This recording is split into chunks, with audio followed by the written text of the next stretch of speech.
Assalamualaikum warahmatullahi wabarakatuh. Nama saya Riani Puspitasari, absen 22 dari kelas 11 OTKP 2. Di sini saya ingin membahas materi keuangan tentang penerimaan anggaran dan penggunaan anggaran kas. Sebelum kita bahas tentang materi tersebut, saya ingin membahas sedikit tentang apa itu kas dan apa itu anggaran kas. Kas merupakan salah satu aset yang menentukan berjalan atau tidaknya operasional perusahaan atau suatu organisasi.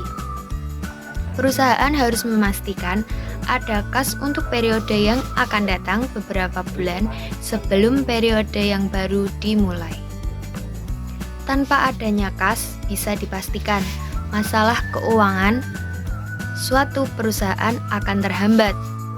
Meskipun dalam jangka pendek, mungkin bukan suatu masalah yang besar, tetapi jika dilakukan terus-menerus, perusahaan atau organisasi tersebut akan mengalami defisit.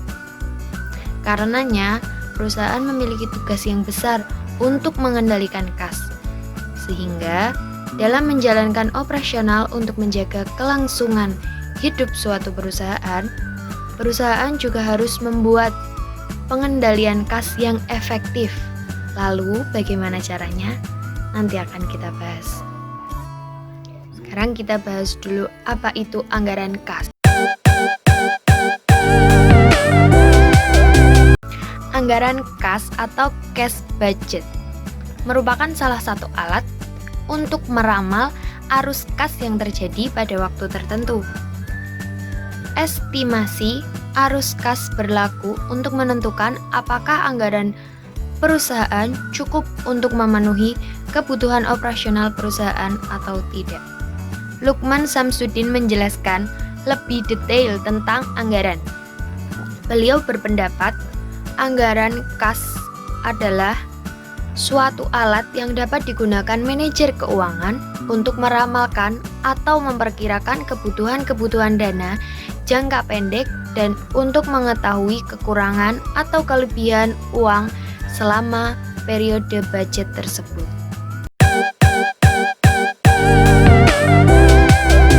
Anggaran kas itu bersifat kontinu, yang artinya anggaran kas memerlukan perhatian secara terus-menerus, secara periodik. Anggaran kas juga bersifat dinamis, yang artinya selalu menyesuaikan dengan kondisi keuangan yang sedang terjadi. Anggaran kas juga bersifat realistis, artinya anggaran kas harus melihat kemungkinan-kemungkinan terburuk sekalipun. Sekarang kita masuk pada materi kita. Penerimaan anggaran kas. Penerimaan anggaran kas adalah salah satu cara untuk menyusun anggaran kas itu sendiri.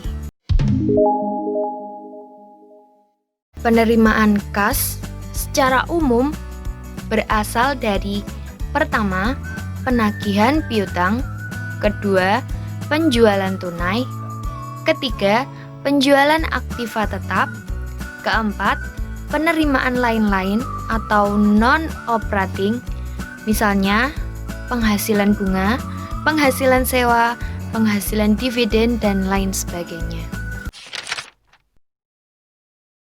Dalam menyusun anggaran kas sendiri terdapat dua cara. Yang pertama, itu tadi penerimaan kas, dan yang kedua adalah menghitung pengeluaran kas. Pengeluaran kas yang terjadi dalam perusahaan biasanya berupa pengeluaran biaya-biaya, baik itu biaya utama atau operating, dan biaya-biaya lainnya atau non-operating.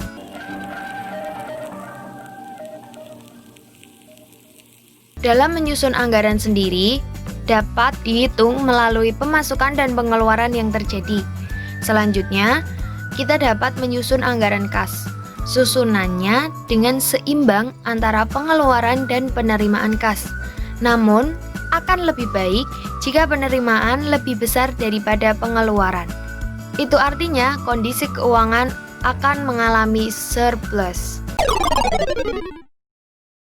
Dalam buku anggaran kas karangan Gunawan Adisapto menjelaskan mengenai kegunaan dari penggunaan penyusunan anggaran kas. Yang pertama, agar dapat menentukan letak posisi kas dalam berbagai kurun waktu. Yang kedua, agar bisa mempersiapkan keputusan mengenai semua pembelanjaan. Yang ketiga, agar bisa memperkirakan kemungkinan adanya kekurangan dan kelebihan kas. Yang terakhir, sebagai dasar acuan kebijakan otorisasi dana yang sudah disediakan. Sesuai uraian di atas, bisa dikatakan jika anggaran kas disusun guna bisa mengendalikan uang kas supaya tetap seimbang antara pengeluaran dan penerimaan kas yang terjadi.